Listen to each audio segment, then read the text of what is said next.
खोज में है, स्वयं की खोज।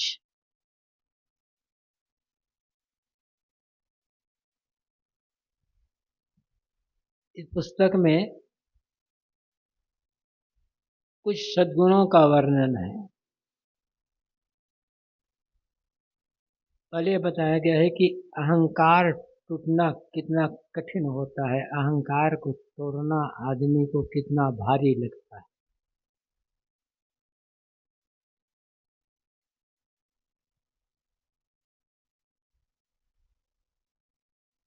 या अपने बैठे संतों में जो लोग सन्या हेमास व्रत आश्रम में गए हैं, उन लोगों को मालूम होगा,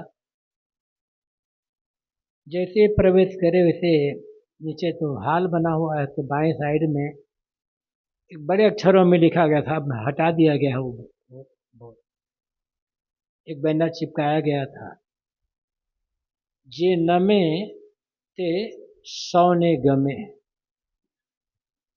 जो झुकता है, सहनशील होता है, वो सबको अच्छा लगता है। मतलब विनम्र आदमी सबको प्रिय होता है, सीधा अर्थ यह होगा।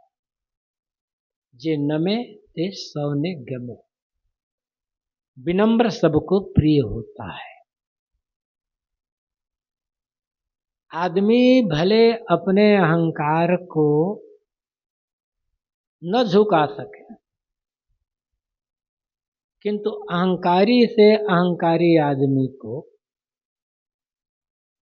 किसी दूसरे का अहंकार पसंद नहीं आता है। अहंकारी आदमी का दिल किसी अहंकारी के सामने नहीं झुकता, किंतु विनम्र आदमी के सामने झुकता। भले बाहर से ना झुके, लेकिन जो विनम्र होता है उसी को पसंद करता है।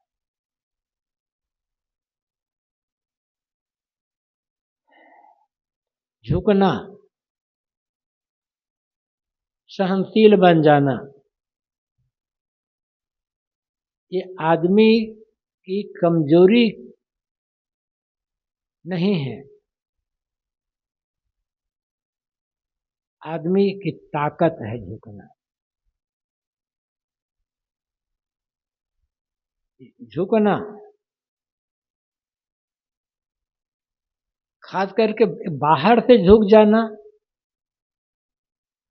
मर्यादावश झुक जाना, भयवश झुकना, शिष्टाचारवश झुकना, किसी के सामने वैसे शिष्टाचार मर्यादावश हाथ जोड़कर नमस्कार कर लेना एक बाहरी बात है। अंदर मन का झुकना, मैं छोटा हूं, मैं दूसरों से, ये भाव मन में रखना, ये बड़ा कठिन होता।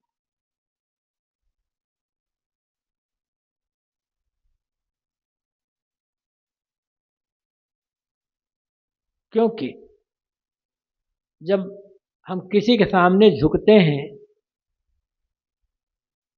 तो हमारा मन तैयार नहीं होता जल्दी।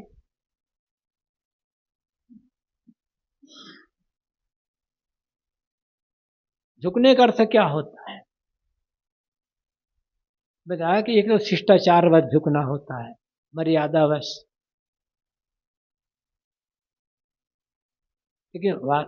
लेकिन झुकने में अहंकार आड़े आता है कि जिसके सामने झुक रहा हूं वो मुझसे बड़ा है, वो मुझसे ज्यादा योग्य है, मुझसे ज्यादा गुणवान है, और मन को स्वीकार नहीं है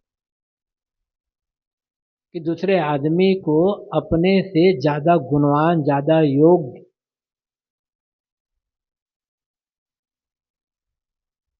स्वीकारना मन को पसंद नहीं है।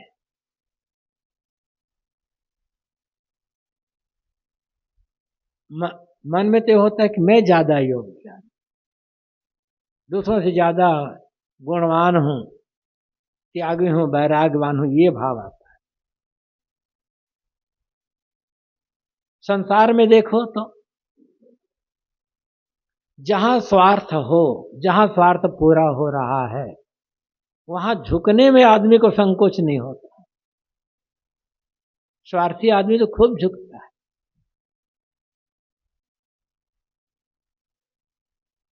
साहब की साखी है,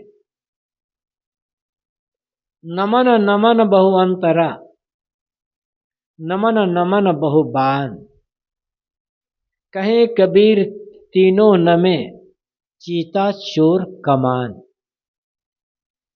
झुकने झुकने में, झुकना विनम्रता का प्रतीक है, लेकिन एक सचमुच का जो निस्वार्थी आदमी है, विनम्र आदमी है, जो सब प्रकार से योग्य होते हुए भी विनम्र है, उसका झुकना और एक स्वार्थी का झुकना, दोनों में अंतर है। तो आप कहते हैं देखो, चीता, चोर और कमान, धनुष, ये तीनों भी बहुत झुकते हैं।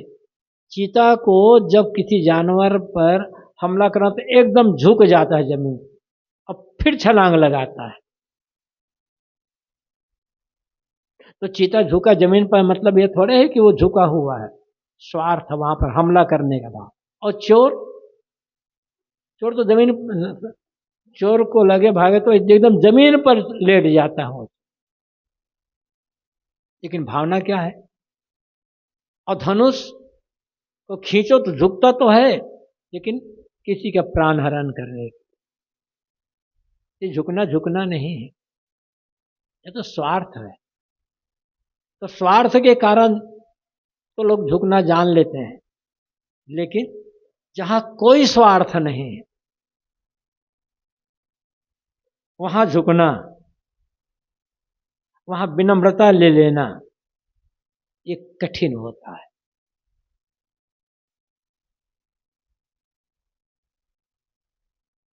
साधुओं में भी देख लो, अनेक ऐसे साधु हैं, हर जगह मिलेंगे, जो गृहस्थों तो, जो गृहस्थ हैं उन्हें तो दूर, भिन्न मत के साधुओं को भी वो हाथ नहीं जोड़ सकते, नमस्कार नहीं करते। नमस्कार करो तो आशीर्वाद की मुद्रा में हाथ उठा देंगे बस, लेकिन अपनी ओर हाथ नहीं। क्योंकि ये भाव है कि हम बड़े त्यागी हैं, हम बड़े वैराग्यवान। क्या मतलब होता है?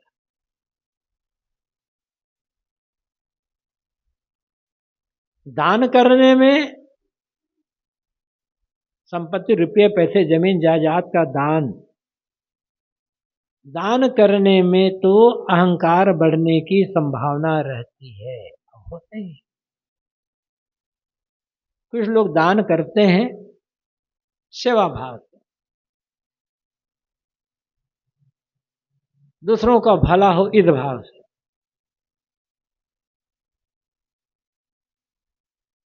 हमारा अंतःकरण शुद्ध होगा इस भाव से दान करते हैं। ऐसे बहुत कम लोग, और बहुत लोग दान तो खूब करेंगे, लेकिन अहंकार, हमें लोग बड़ा दानी माने, हमें लोग बड़ा परोपकारी माने, हमारा नाम फैले, इसलिए दान करते, क्योंकि वहां अहंकार बनने की संभावना है। लेकिन सहनशील बनने में, झुक जाने में, अहंकार, अहंकार को झुकाने की बात आती है। और अहंकार तो आज स्थिति में तो सबका अहंकार, सबका अहंकार बढ़ता रहा है। एक इन्होंने चुटकुला दिया है, एक जगह रामलीला हो रही थी। रामलीला में एक ऐसा दृश्य आना था जहां राम और रावण की लड़ाई हो रही थी, और राम के बाण लगने से रावण को जमीन पर गिर जाना था घायल होकर के। तो ऐसा दृश्य था राम तो राम और रावण की लड़ाई हो रही थी, लेकिन राम ने खूब बाण मारा, खूब बाण मारा। रावण तो झुकने के तैयार है, मतलब गिरने के लिए तैयार ही नहीं था। मैनेजर पीछे से इशारा करता रहा, अरे अब तो जमीन पर गिर जाओ, क्योंकि घायल होकर जैसे खड़ा था। लेकिन रावण झुकने के तैयार नहीं, मतलब झुकने मतलब गिरने के तैयार नहीं थे। जिस ऐसा भी जब बाण लगा घायल हो गया तो गिरना था, तो गिरने के तैयार नहीं। बार बार इशारा करने के बाद भी जब रावण को जो पाठ कर रहा था वो जमीन पर नहीं गिरा, तो मैंने जब बाहर निकल करके कान कहा, अरे पागल आदमी, तुम्हें तो यहाँ तो घायल होकर तुम्हें गिरना था। नहीं नहीं, आज मैं नहीं गिर सकता। ये क्यों? अरे मेरे सामने 7 ससुर बैठे हैं, कैसे गिर जाऊं? ये बात है, अपमान होने का डर है ना, ये अहंकार की स्थिति है। ऐसी आदमी ऐसा नहीं झुकता है। तो यदि आवश्यकता है, किसी से पैसा लेना है, तो सेठ के चरणों में, सेठ के आगे झुकने में आदमी को संकोच नहीं होगा। गर्जी आदमी को तो झुक जाता है। वासना की पूर्ति के लिए पुरुष पत्नी के आगे झुक जाता है, पत्नी पुरुष के आगे झुक जाती है, वहां झुकने में संकोच नहीं होता। सम्मान की भूख हो तब, सम्मान की भूख चाहिए, प्रशंसा चाहिए, खुद चाहिए, तो आदमी पता नहीं किसके किसके आगे झुक जाता है, किसके किसकी खुशामद करता है, कुछ चाहिए तो। इतना नहीं, थोड़ी चीज के लिए देखो, कई बार कहा गया है, सब जानते का, आप लोग भी कहते हो, बड़े बड़े अहंकारी जो अहंकार पूर्वक कहते हैं, मैं किसी के सामने हाथ नहीं फैला सकता, किसी के सामने झुक नहीं सकता, लेकिन तंबाकू के लिए हाथ फैलाता है, आदत चुका दी। मतलब कहीं भी स्वार्थ की पूर्ति, कहीं भी इंद्रिय भोग की लालसा है, आदत है, आसक्ति है, तो वहां आदमी किसके किसके सामने झुक जाएगा, कोई ठिकाना नहीं है। अपरिचित से अपरिचित के सामने झुकने तैयार नहीं है। किंतु जहां झुकने से सचमुच का कल्याण, जहां झुकने से अहंकार टूटने की बात है और कल्याण की भावना है, वहां झुकना मुश्किल हो जाता है। गुणवानों के सामने झुकना, वैराग्यवान के सामने झुकना, ये कठिन। जितना हम जो गुणवान है, वैराग्यवान है, त्यागी तपस्वी संतोषी है, उसके सामने झुकते जाएं तो धीरे धीरे हमारा गुण भी बढ़ता चला, वैराग भी बढ़े। वैराग अर्थ है झुकना। लेकिन दुनिया के लोगों की मान्यता क्या है? झुकना कायरता है, लोग मानते हैं। आध्यात्मिक जगत में झुक जाना, सहनशील बन जाना, शांत रह जाना, कोई गाली दिया, कुछ किया, ऐसे किया, शांत रहकर सहन कर लिए, तो सहना कमजोरी नहीं है। लेकिन दुनियादार लोग क्या मानते हैं? अरे शांत रह जाना, झुक जाना, सहन कर लेना, ये तो कमजोरी है। लोग हमें क्या कहेंगे? स्वार्थ पूर्ति के लिए ये नहीं होता है कि लोग हमें क्या कहेंगे, लेकिन थोड़े से अहंकार में चोट आए, वहां पर झुकने में लोग क्या कहेंगे? उन्होंने हमें ऐसा कहा और हम शांत बैठे रह जाएं, लोग हमें कायर समझे। लेकिन झुकना कायरता नहीं है। और वो भी कोई ही वैराग्यवान पुरुष है, त्यागी तपस्वी, उसके सामने झुक जाना, ये तो साहब ने क्या कहा है? हारा सो हरि को मिले, जीता जमपुर जाए। जो हार जाता है वह हारा सो है, वो हरि को मिल जाता है। और जिसके मन में जीत की भावना है, साहब कहते हैं वो तो यमपुरी में आज ही नरक बना हुआ है, अहंकार नरक बना रहा हो। हारने का मतलब क्या है? झुकना, शांत रह जाना, गम खा लेना, सहनशील बन जाना।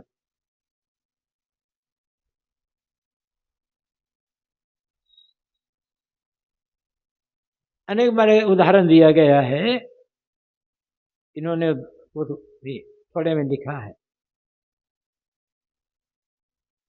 जब ऋषभदेव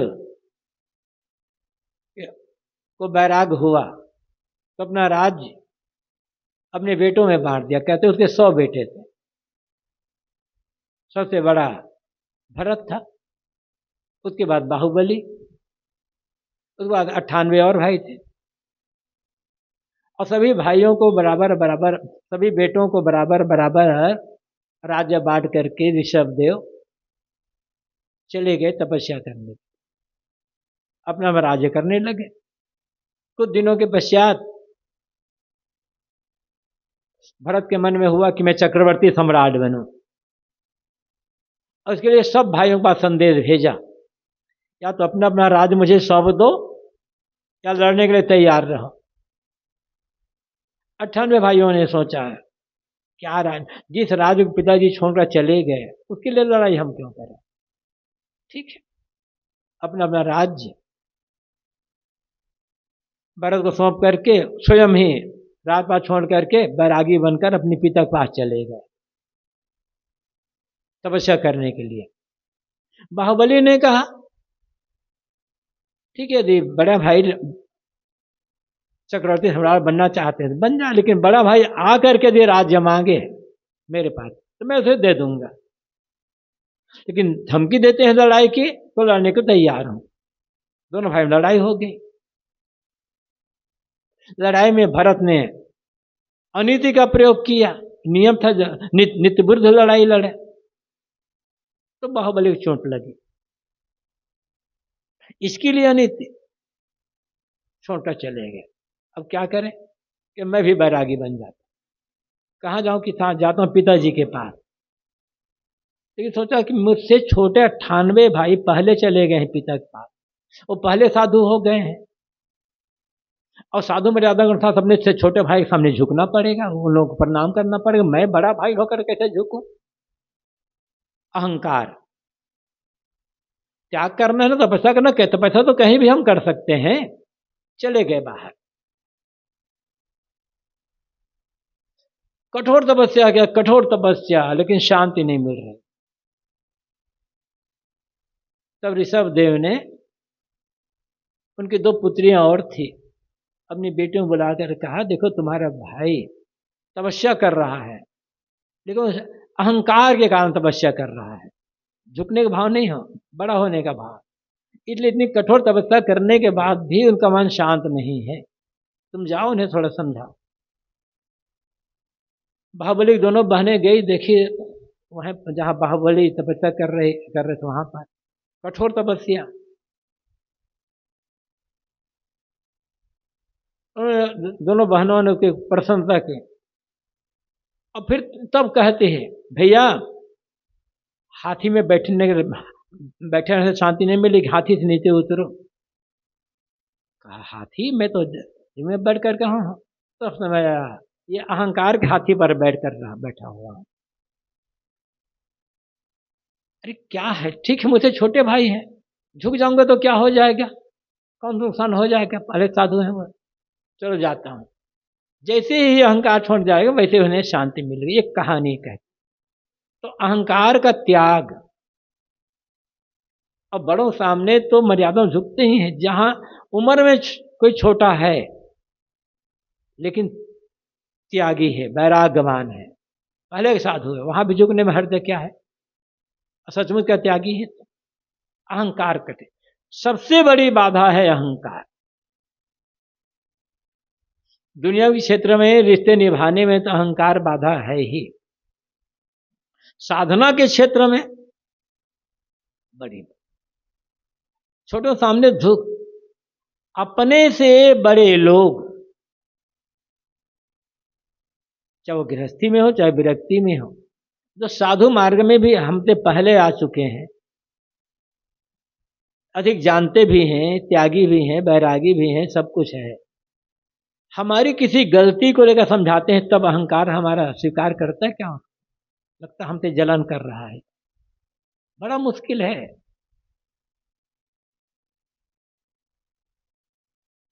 इस अपने अहंकार को समझना और अहंकार को तोड़ना, अहंकार को झुकाना बहुत कठिन है। यही इसके बिना साधना नहीं होती।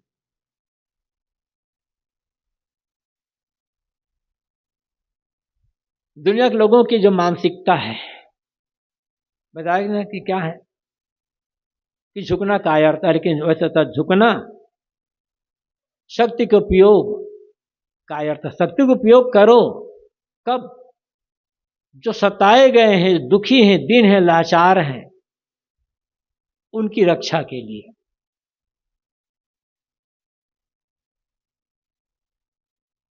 अपने लिए शक्ति का उपयोग नहीं है।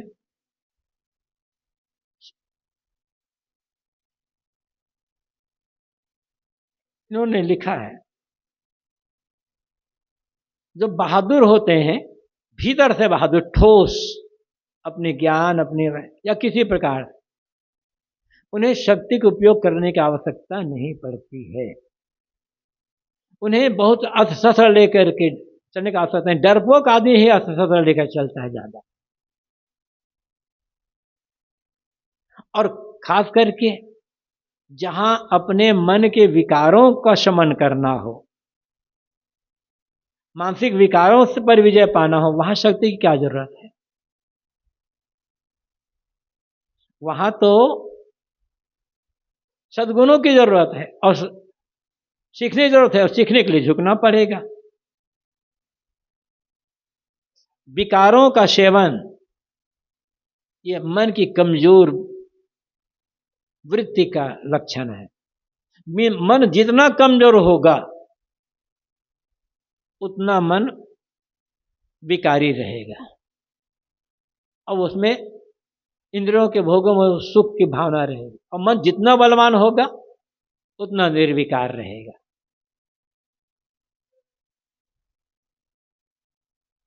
जंगल में आदमी जाता है तो जंगल में आदमी को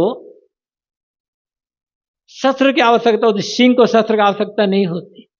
सिंह तो स्वाभाविक बलवान है।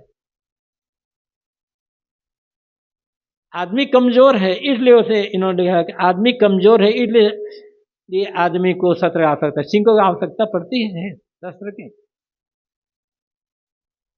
इसी प्रकार सामने वाले व्यक्ति सामना करना ये काया का लक्षण है। बहादुर आदमी शांत होकर अपना गुजर जाता है। किसी कमजोर आदमी को गाली दे दो, या तो बहुत कमजोर है, समझ रहा सामने वाला बहुत बलवान है, और कुछ सहन नहीं करूंगा तो पीटा जाऊंगा, तो वहां मजबूरी है। मजबूरी में सहना ये सहना नहीं है। पूरा बल हो, पूरा बल, और अपने से कमजोर आदमी कुछ कह रहा है, वहां शांत रह जाना। क्षमा शोभती उस भुजंग को जिसके पास गरल हो, दिनकर की पंक्ति है।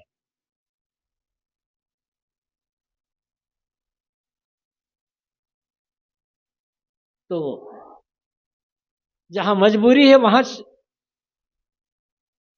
सहन कर लेना, वहां ना, वो क्षमा थोड़े है, वो तो मजबूरी है। वो कहा जाता है ना, एक पतली गली थी, एक आदमी जा रहा था, बगल में मकान था, उसके सामने से एक ईंट गिर गई छत से। अब बिल्कुल पास आकर के बस 1 इंच फर्क होनी तो सिर पर या पैर पर ईंट गिर जाती। उस आदमी को बड़ा गुस्सा आया, पता नहीं कौन अनाड़ी आदमी है, ऊपर से ईंट गिरा रहा है। अभी सिर पर एक गिरती ईंट या पैर पर गिरती तो कितनी चोट लग जाती। मैंने बड़ा गुस्सा आया, जाता हूँ, इस ईंट उठाया, अभी इसी से उसको मारता हूँ।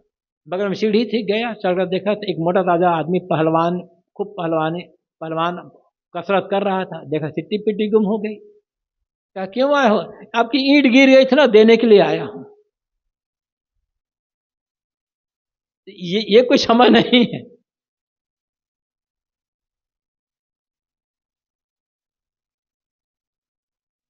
सब प्रकार से अपने पास शक्ति हो, शारीरिक बल हो, मानसिक बल हो, त्याग बल हो, धन बल हो, विद्या बल हो, साधना बल हो, और इसके बाद सहन करें, तब सहन, तब समझना चाहिए कि अहंकार चुका। अब बल ही नहीं है, वहां पर झुक रहे हैं।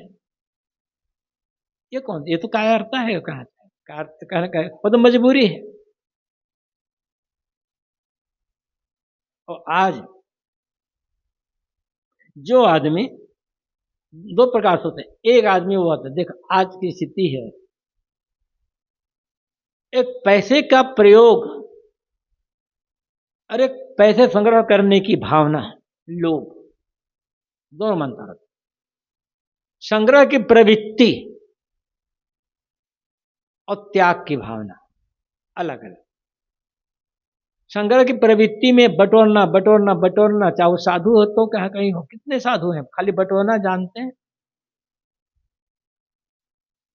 तमाम बड़े बड़े तीर्थ स्थलों में जहां बड़े बड़े कई सैकड़ों मंदिर है, वहां जाओ, वहां के बैंकों में कितने ऐसे पैसे, हजारों लाखों करोड़ पैसे पड़े हुए हैं बेनामी से। साधुओं का पैसा है, मर गए, पासबुक भी हो गया। संग्रह, न खाए न खर्चे। तो ये संग्रह की प्रवृत्ति आदमी को कमजोर बनाती है, और त्याग की प्रवृत्ति आता है, खर्च करता है, आदमी को बलवान। बलवान आदमी, देखो दो चीज होती है। एक गृहस्थ आदमी है, बाल बच्चे हैं, उनके शादी विवाह कराना है, उन्हें पढ़ाना लिखाना है, ये करना है, तो उन्हें तो कोई संग्रह करना पड़ता। लेकिन वहां लोभ पूर्वक संग्रह करना अलग बात। कोई मठ है, आश्रम छोटा बड़ा, वहां भी जो आगंतुक है या जो रहने वाले, उनकी सेवा के लिए संग्रह है। तो व्यक्तिगत के लिए संग्रह करना, साधु कोई है, किसी मत का साधु हो, किसी उम्र का साधु हो, व्यक्तिगत के लिए संग्रह करना कमजोर मानसिकता का लक्षण। अपनी न तो अपनी साधना पर विश्वास है और न अपने प्रारब्ध पर विश्वास है, इसलिए व्यक्तिगत संग्रह की भावना होती है, और ये कहीं ना कहीं कमजोर बनाएगा आदमी को। किसी के पास आज के जमाने में किसी साधु के पास 10-20 हजार रुपया है तो कोई बड़ी बात नहीं है, उसकी कोई कीमत। लेकिन ऐसे लोग हैं, पैसा पाते गए, जमा करते गए, जरूरत पड़ेगा तो दूसरे से मांग लिए, थोड़ा से दे रहा, बाद में दे दूंगा। तुम्हारे भाग में पैसा है तो ये 500 रुपए का नोट है, भिनाऊंगा तो खर्चा हो जाएगा, बाद थोड़ा दे दे, फिर 10-20 रुपया अभी जरूरत है, बाद में आपको लौटा दूंगा। ये मानसिकता कमजोरी की मानसिकता, कायरता की मानसिकता।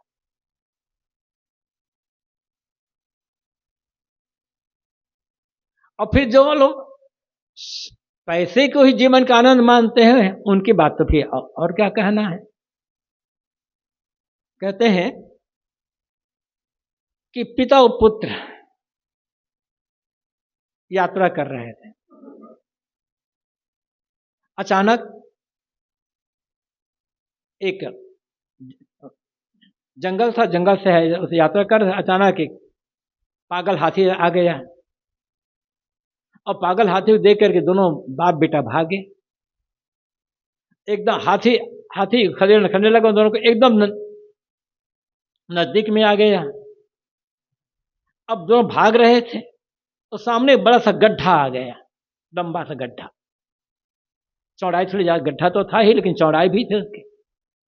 अब क्या करे, नहीं भागते, पागल हाथी है, और भागते हैं और दौड़ते हैं तो गड्ढे में गिर पड़ेंगे। अब गड्ढे में गिरे तो करें क्या, गड्ढा में गिरे, हाथ पैर टूट जाएगा, तो उधर उधर कूद कर जाना था। तब पीछे हुआ तो पिता फिर जोर लगा करके कूद गया और कूद करके पूरा गड्ढा पार कर गया। बेटा ने सोचा 60-65 साल का बूढ़ा पिता कूद गया पूरा का पूरा, मैं तो जवान हूं, मेरे तो अभी तो 25-30 साल की उम्र है, मैं क्यों नहीं कूद सकता। वो भी कूदा तो गड्ढे में गिर गया।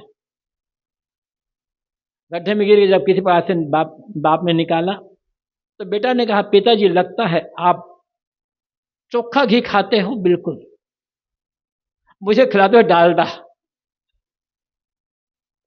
इसीलिए आप शुद्ध दूध भी खाते हो, इसलिए आप इस बुढ़ापा में भी आप कूद गए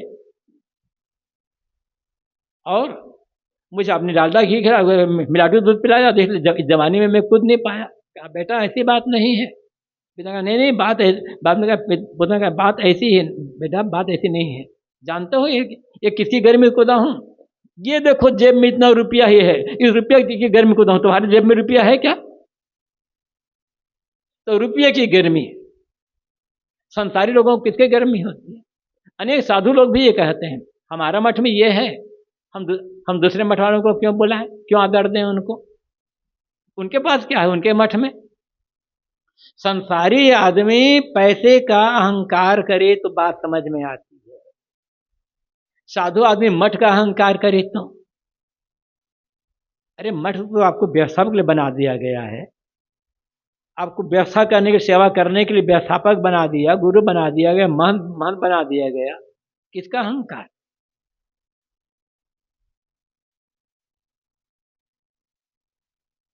तो अहंकार, पैसे का अहंकार तो और महामूर्खता। धन मत सबको नाथ नचायो, विद्या मत बर्बादा कहा गया है।